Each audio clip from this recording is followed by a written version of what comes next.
What? Go ahead. Oh. Actually, I want to say, Chuck, thanks for talking about telling kids to use their own mind, and that kind of gets back to the topic I was discussing today. Okay. And that is that by teaching a child that there's some authority outside himself that he has to turn to feel good about himself, or maybe you don't even ever want him to feel good about him if you're raising him like this woman's raising her daughter. But if they have to look outside of themselves for validation for something, then they're never going to develop the ability to make their own decisions about stuff. And they'll grow up with this need to feel good, to find someone who will validate them. And believe me, there are people out there who will. And it won't necessarily be the way what you had in mind for your child. Isn't the idea that God fills that role throughout their life? Yeah, well, that's interesting because we got an email from a viewer who was brought up in one of these end-of-times households, and sort of the same kind of baggage where you have to, ask God for salvation and all that stuff. And so this is what she had to say about that. I'm going to read a portion of her email here. She says, "I was unlucky enough to have been one of those children brought up in an end-of-times household. At the tender age of 6, I was certain that many of my loved ones, who happened to be a different denomination, were going to horrifically perish, and soon. The notion of people I loved having these monstrous things happen to them became a constant concern, practically an obsession. It got to the point where every time I heard a noise in the middle of the night, I would jolt awake, and for a split second, I would think the end of the world was happening. I suffered from anxiety attacks that only worsened as I grew older. I still suffer from generalized anxiety disorder, and I can't help but feel bitter that much of my childhood was buried under the weight of anxiety inspired by religious teachings." And so this is a woman who sent us an email to tell us she's been an atheist now for about a year. She's gradually losing the baggage of her upbringing. But she wanted to describe some of the things that she went through. Oh, yeah. So I've heard it's very hard to get over, and I'm glad that I'm one of the ones who never had to. Yeah.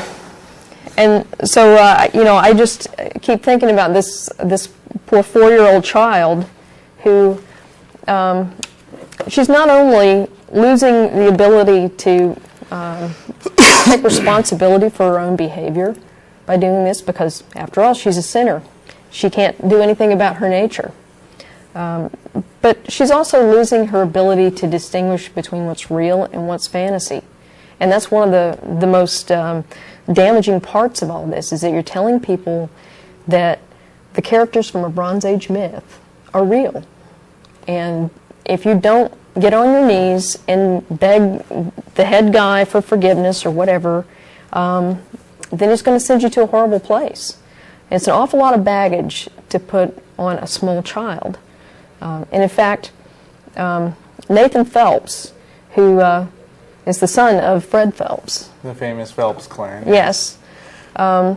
He grew up in this, and he eventually broke away. And at some point after he broke away from the Phelps clan, he was living in California. He had children of his own. Things were going good. He's in this church, and he was describing the turning point for him when he realized just how damaging this sort of upbringing was for his children. And I'm going to read a portion of what he said on this. It said, "The turning point was one Christmas when Nate decided to teach his children about God. In the end, his son Tyler began crying in the backseat of the car, saying that he didn't want to go to hell. And then Nate says, he wanted to believe because he didn't want to go to hell. I was just stunned because I didn't know what I had said or how I had left him with that fear. I thought I was doing a good job of presenting it without the fear. Thinking about it after the fact, I realized you can't do that. With a young mind, it doesn't matter. You can try as much as you want to talk about how good God is, but the bottom line is there's this intolerably frightening punishment if you don't accept it. And how does a young mind deal with that?" And I guess that's my whole point about this religion-inspired child abuse, that you're asking a very small child to accept adult consequences, to sort of absorb this horrific punishment. And I liken it to allowing a 4-year-old child to watch horror movies. and have them try to deal with that. Let me ask you something, because this is an ongoing disagreement that I kind of have with both Matt and Richard Dawkins. Okay. Richard Dawkins hasn't noticed, but... Yeah.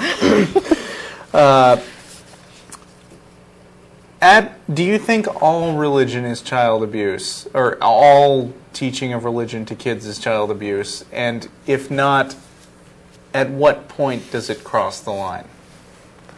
I think that you can teach children about religions Sure. without that being abusive. Okay. But I think the minute you start telling them that there's a God out there who hands down the rules, and that if you don't obey, there's a punishment waiting for you that's going to last forever, then I think that becomes abusive. This is a point that might actually be a disagreement between you and me, and we're both parents of, of fairly young kids. Yeah. Suppose you believed that was really, really true. I talked to Ben about evolution. A Christian family, if they had the authority to do so, would probably say, you're teaching your kid a horrible lie, and you should not be allowed to get away with that. Yeah. Which is why, as a parent, I tend to be more lenient to parents in what they should be able to get away with, because I'd rather err on the side of less society control over my rights as a parent. Right. Well, I think two things. First of all, there's overwhelming evidence in support of evolution. Well, And- yeah. and so- But I mean, depending on what paradigm you take, I mean, the evidence is all from the scientific establishment that's trying to censor people.